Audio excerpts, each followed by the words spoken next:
तर गाईज मी आमच्या गावातून सहज फिरत होतो आणि मला दिसला नागावाने डुलत चाललेला यमराज. पुढे गेला गेला गेला थोडासा खाली गेला आणि डायरेक्ट उलटा होऊन पलटीच झाला.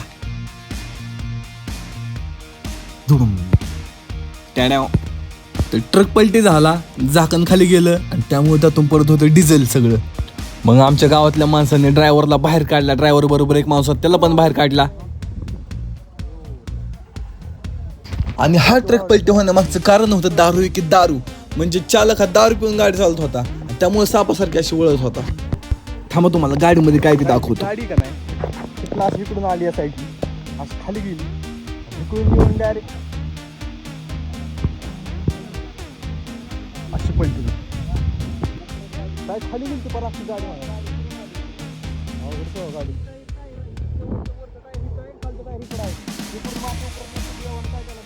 इकडून गाडी आली आणि अशी फिरून काही सुदैवाने कोणतीही जीवितहानी नाही, सगळे वाचले, थोडीशी जखम झाली. जर हा ट्रक अशा प्रकारे पलटी नसता झाला तर 100% त्याने कोणाला कोणाला ठोकला असतं. आणि हा ट्रक मुंबईवरून 2 मिनिटात बनणारे मॅगी घेऊन आलता. अशा प्रकारे मॅगीचं थोडंसं नुकसान झालं, पण सगळं झालं थोडंच झालं. 2 मिनिटात बनणारी मैद्याची मॅगी, थोडंसं बॉक्स क्रॅक झालं आणि जे खाली होतं ते चोरा झाला मॅगीचा अक्का. मग अशा प्रकारे ही मॅगी दुसऱ्या ट्रकमध्ये भरून नेली.